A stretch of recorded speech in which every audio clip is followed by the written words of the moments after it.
ጤና ይስጥልኝ። ከመረብ ሚዲያም አርዕስተ ዜናውን በማስቀደም ዕለታዊ መረጃዎችን የምናሰማችሁ ይሆናል።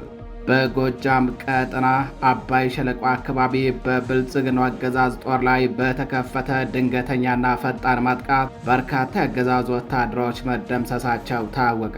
የቴዎድሮስ ዕዝ አርበኞች የጠላት ጦር የተሰነዘረበትን ጥቃት እንዳይመክት ድንገተኛና ፈጣን ማጥቃት በመክፈት እንዲሁም ጠላት እንዳይሸሽ ደግሞ ዙሪያ ገባውን አስቀድመው በመቆለፍ በወሰዱት እርምጃ አንድ ዶሽቃ ከነሙሉ ተተኳሽ ሳጥኑ ብሬንና በርካታ የነፍስ ወከፍ መሳሪያዎችን ከነ ተተኳሾቻቸው እጅገ ፈንጅ መማረካቸው ተሰምተዋል። ተደምጦታላቸው። በሌላኛው መረጃችን በደብረ ታቦር ከተማ ቴዎድሮስ ክፍለ ከተማም ቀበሌ 8 ፖሊስ ጣቢያ ላይ በተካሄደ ልዩ ኦፕሬሽን በጣቢያው የነበሩ አገዛዙ ወታደሮች ሙሉ በሙሉ ሲደመሰሱም ንጹሃንን የሚያሰቃዩበት የቶርቸርና ሌሎች ቁሳቁሶች መውደማቸው ታውቋል። አጥቢያ ሌሊቱን ከተማዋን ጥሰው የገቡት አርበኞቹም ፖሊስ ጣቢያውን ለሰዓታት በመቆጣጠር ነው በርካታ ወታደሮችን ደምስሰው ልዩ ልዩ የጦር መሳሪያዎችን ማርከው መታጠቅ የቻሉትም። ተደምጡታላችሁ። በሌላኛው መረጃችን በብልጽግና መከላከያ ሰራዊት ተቋም ውስጥ በታችኛው የመስመራዊ አመራርነት ደረጃ ላይ የነበሩ ሁለት የጦር መኮንኖች መገናኛ ራዲዮኖችንና ጥቁር ክላሽንኮቭ መሳሪያዎችን እንደያዙ ፋኖን ተቀላቀሉ። የብልጽግናው አገዛዝ ጀንበር እንዳዘቀዘቀችበት የተረዱናም ይኸው አገዛዝ በህዝብ ላይ የሚፈጽመውን ግፍና በደል የተቃወሙ ወታደሮች ከነሙሉ ትጥቃቸው ከስምሪት ቀጠናቸው በመጥፋት ወደ ፋኖ መጉረፋቸውን ቀጥለዋል። ታደምጡታላችሁ። በሌላኛው መረጃችን የብልጽግናው አገዛዝ በገዳማትና በአብያተ ክርስቲያናት ላይ እየፈጸመ ያለውን የድሮን ጥቃትና በጥቃቱ እየተገደሉ ያሉ ንጹሃኖችን ተከትለው ከባድ ውግዘት ከያቅጣጫው እየተሰነዘረበት ይገኛል። የዓለም አብያተ ክርስቲያናት ካውንስል በአማራ ክልል በሲቪሎችና በአምልኮ ቦታዎች ላይ የሚፈጸሙ ጥቃቶች እጅግ የሚረብሹና ፈጽሞ ተቀባይነት የሌላቸው ናቸው ሲል በጽኑ በማውገዝ በጥቃቶቹ ላይ አስቸኳይና ገለልተኛ ምርመራ እንዲደረግ ጥሪ አቅርቧል። ተደምጡታላችሁ። አድማጭ ተመልካቾቻችን እነዚህንና ሌሎች የዛሬ ሐምሌ 22 2018 ዓ.ም ዕለታዊ የግንባር መረጃዎችን እንዲሁም ሌሎች የሀገር ውስጥና የውጭ መረጃዎችን አጠናቅረን ይዘን ቀርበናል። አብራችሁን ቆዩ።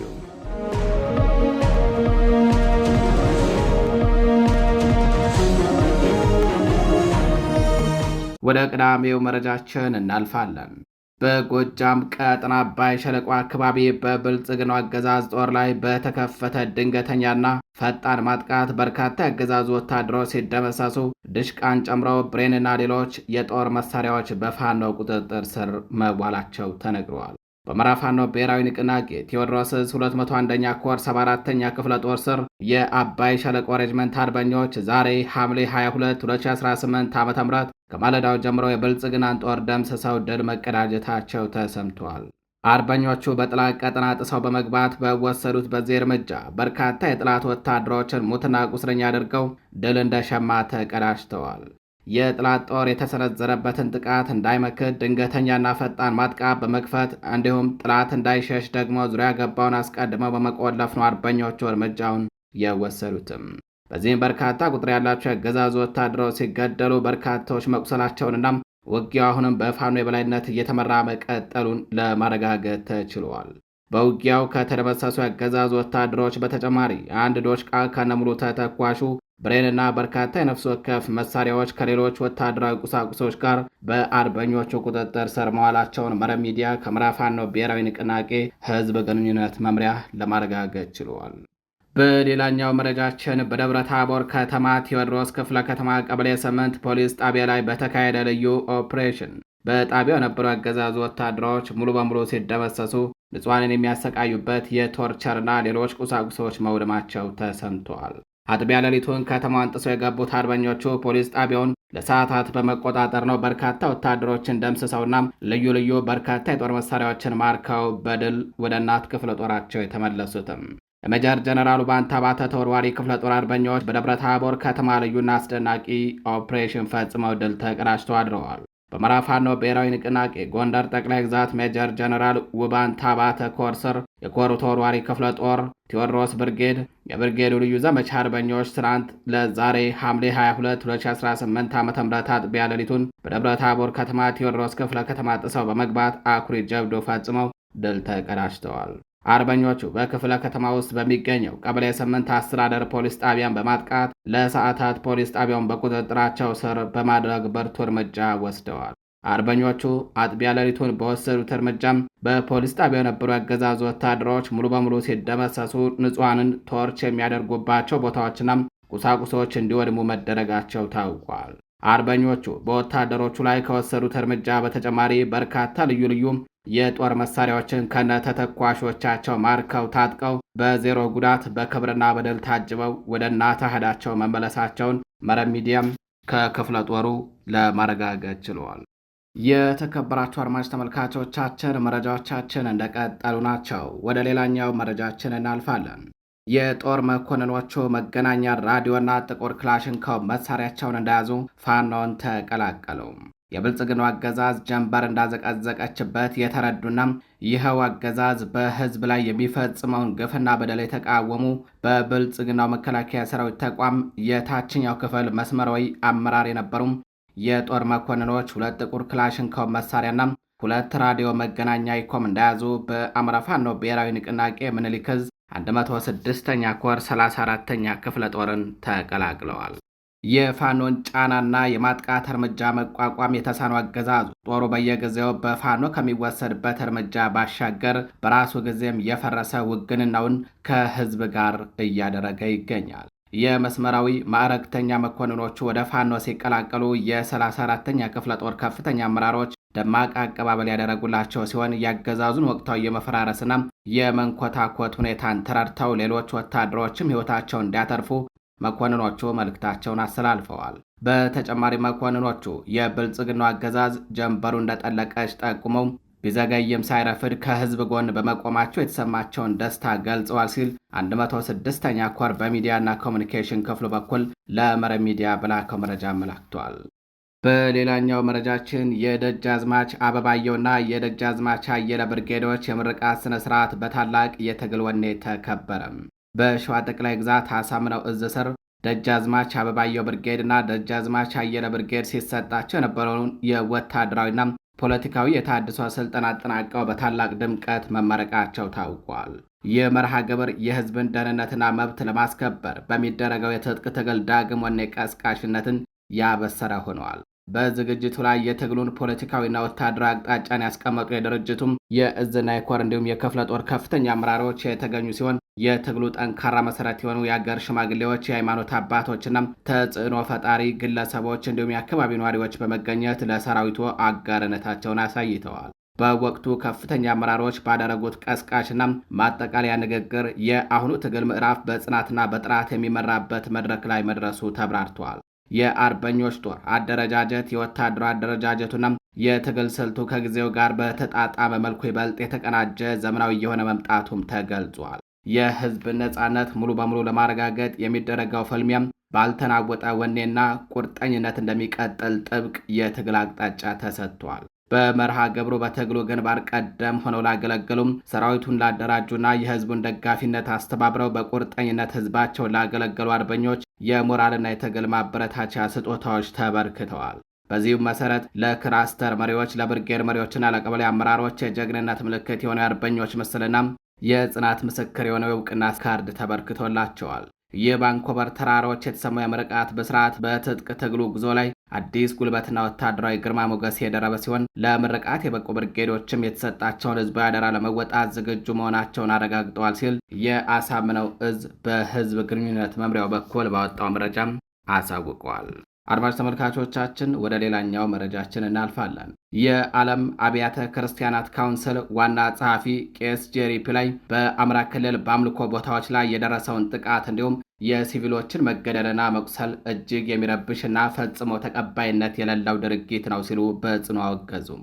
ዋና ጸሐፊው ትናንት ሐምሌ 21 2018 ዓ.ም ባወጡት መግለጫም የሃይማኖት ተቋማትና ሲቪሎች በፍጹም ኢላማ ሊደረጉ ወይንም በወታደራዊ ዘመቻዎች እንቅስቃሴ ውስጥ ኢላማ ሊደረጉ እንደማይገባ በማሳሰብ በአማራ ክልል በሲቪል ማህበረሰብና በሃይማኖት ተቋማት ላይ የተፈጸሙ ያሉ ጥቃቶች በአስቸኳይ እንዲቆሙ ጠይቋል። ካውንስሉ ባወጣው መግለጫ በጥቃቱ ዙሪያ አስቸኳይ፣ ተአማኒ፣ ግልጽና ገለልተኛ የሆነ ምርመራ እንዲካሄድና ይህንን ድርጊት የፈጸሙ አካላት በሕግ እንዲጠየቁ ጥሪ ቀርበዋል። በተጨማሪም ሁሉም የግጭቱ ተሳታፊ ወገኖች ዓለም አቀፍ የሰብአዊ መብት ሕግጋትን እንዲያከብሩ እንዲሁም ሲቪሎችንና ሃይማኖት ተቋማትን የመጠበቅ ኃላፊነታቸውን ያለምንም ቅድመ ሁኔታ እንዲወጡ ዋና ጸሐፊው አሳስበዋል። የኢትዮጵያ አገዛዝና ሁሉም ተፋላሚ ወገኖች የጥቃት አዙሪቱን እንዲያስቆሙ፣ በንጹሐን ዜጋዎች ላይ መከራ የሚያስከትሉ ጥቃቶችን እንዲገቱና አሁን ላለው ግጭት ሰላማዊ መፍትሄ እንዲፈልጉም አበክረው ጠይቀዋል። መግለጫው በማጠቃለያው ለተጎጂዎች ያለውን አጋርነት በመግለጽ በጥቃቱ ሕይወታቸውን ላጡ ቤተሰቦች ጥልቅ ሐዘናቸውን ገልጸው ለቆሰሉት ፈውስን ተመኝተዋል። እንዲሁም ከኢትዮጵያ ኦርቶዶክስ ተዋሕዶ ቤተ ክርስቲያንና ከመላው ኢትዮጵያ ሕዝብ ጋር በክርስትናዊ አንድነት እንደሚቆሙ በማረጋገጥ የሰላም አምላክ ሐዘንተኞችን እንዲያጽናና ንጹሐንን እንዲጠብቅና ኢትዮጵያንም ወደ ፍትህ፣ እርቅና ዘላቂ ሰላም እንዲመራት መልካም ምኞታቸውንና ጸሎታቸውን አስተላልፈዋል። የተከበራችሁ አድማጭ ተመልካቾቻችን መረጃዎቻችን እንደቀጠሉ ናቸው። ወደ ሌላኛው መረጃችን እናልፋለን። በኢትዮጵያ እያሻቀበ የመጣው የኑሮ ውድነትና የዋጋ ግሽበት 92 ሚሊዮን የሚጠጋ የአገሪቱ ሕዝብ ጤናማ የምግብ ስርዓት መከተል እንዳይችል ማድረጉን የተባበሩት መንግስታት ድርጅት የቅርብ ጊዜ የምግብ ዋስትና ሪፖርት ይፋ አደረገም። ሪፖርቱ እንዳመላከተው በኢትዮጵያ ጤናማ የምግብ ስርዓትን ለማስጠበቅ በነፍስ ወከፍ የሚወጣው ወጪ በቀጠናው ማለትም በምስራቅ አፍሪካ ከፍተኛው ሆኗል ብሏል። ባለፈው የአውሮፓውያን ዓመት ማለትም 2025 በኢትዮጵያ አንድ ሰው ጤናማ ምግብ ለማግኘት በቀን $4.7 ማውጣት የነበረበት ሲሆን ይህ አሃዝ ከጎረቤት ሀገራቱ ኬንያም፣ ኡጋንዳና ታንዛኒያ በእጅጉ የላቀ ነው። ከፈረንጆቹ 2023 እስከ 2025 ባለው ጊዜ ውስጥ 60 በመቶ የሚሆነው ኢትዮጵያዊ መካከለኛና ከፍተኛ የምግብ ዋስትና እጦት ገጥሞት እንደነበር ሪፖርቱ አብራርቷል። ይሁን እንጂ የተመድ ሪፖርት ባለፉት ዓመታት በጦርነት ክፉኛ የተጎዳውን የትግራይ ክልል መረጃ ያላካተተ በመሆኑም አገራዊ የምግብ ቀውስ አሃዝ ሪፖርቱ ካቀረበው እጅግ የከፋ ሊሆን እንደሚችል የኢኮኖሚ ባለሙያዎች ይገምታሉ። ይህ የተመድ ሪፖርት የሚያሳየው የኢትዮጵያ ማክሮ ኢኮኖሚ ቀውስ በዜጋዎች የዕለት ተዕለት ሕይወትና ጤና ላይ እያደረሰ ያለውን አውዳሚ ተጽዕኖ ነው።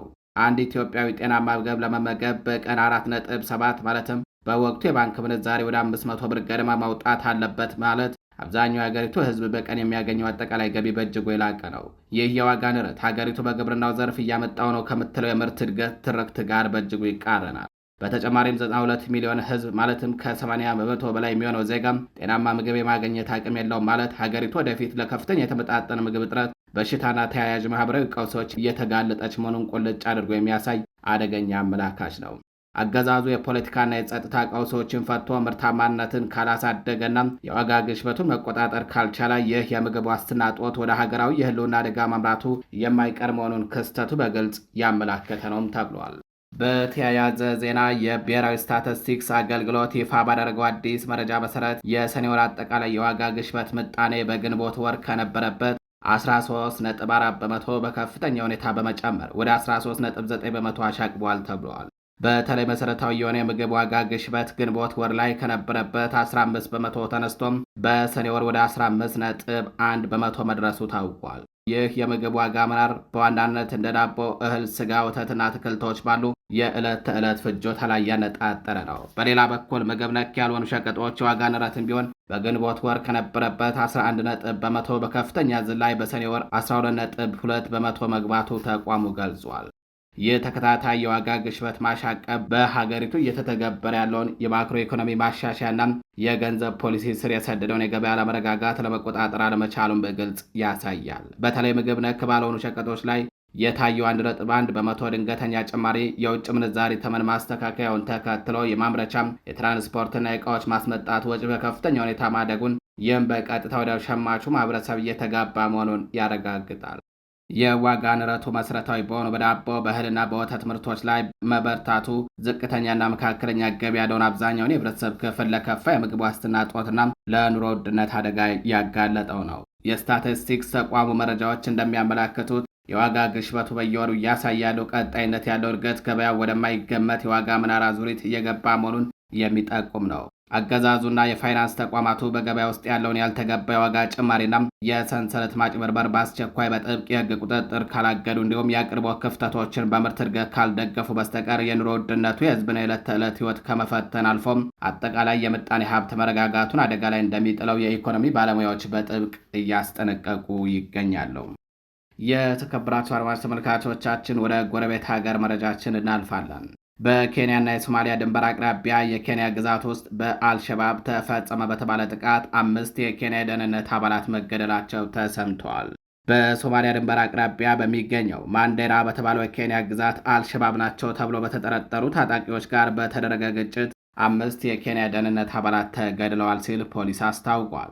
ሮይተርስ የፖሊስን መግለጫ ጠቅሰው እንደዘገበው ማክሰኞ ዕለት እኩለ ቀን ገደማ ከተከሰተው ግጭት በኋላም ፖሊስ ባወጣው ሪፖርት ከኤስኦጂ አልኡንጉ የተላከ የጥበቃ ቡድን በዋይንቴ ዳም አካባቢ ከአልሸባብ ታጣቂዎች ጋር ተጋጭቷል ብሏል። ፖሊስ አክሎም ወደ ስፍራ የተላከው የማጠናከሪያ ቡድን በወታደራዊ ተሽከርካሪዎች ላይ ጉዳት ባደረሰ የተቀናበረ ፈንጂም የተመታ ቢሆንም ምንም አይነት የሰው ሕይወት ጉዳት እንዳልደረሰና አሁንም ታጣቂዎቹ እየተፈለጉ መሆናቸውን ገልጿል። አልሸባብ በአካባቢው አደጋዎችን በተደጋጋሚ የሚያደርስ ሲሆን በጥቃቱም ወታደሮችንና ሲቪሎችን ኢላማ ሲያደርግ ይስተዋላል። ፖሊስ ጥር 2018 ዓ.ም ታጣቂዎቹ በአቅራቢያው በሚገኘው ጋሪሳ ግዛት አንድ የአካባቢውን አስተዳዳሪና አንድ መምህር መግደላቸውን አስታውሰዋል። የአልሸባብ አማጺ ቡድን የሶማሊያን ማዕከላዊ መንግስት ለመጣልና በጥብቅ ኢስላማዊ የሸሪያ ሕግ ትርጉም ላይ የተመሰረተ አስተዳደር በአፍሪካ ቀንድ ሀገር ውስጥ ለመመስረት ለዓመታት ሲዋጋ ቆይቷል። አድማጭ ተመልካቾቻችን ለዛሬ ሐምሌ 22 2018 ዓ.ም ይዘናቸው የነበሩት ዕለታዊ መረጃዎቻችን እነዚህን ይመስላሉ። በሌሎች አዳዲስ መረጃዎች እስከምንገናኝ ቸር ቆዩ።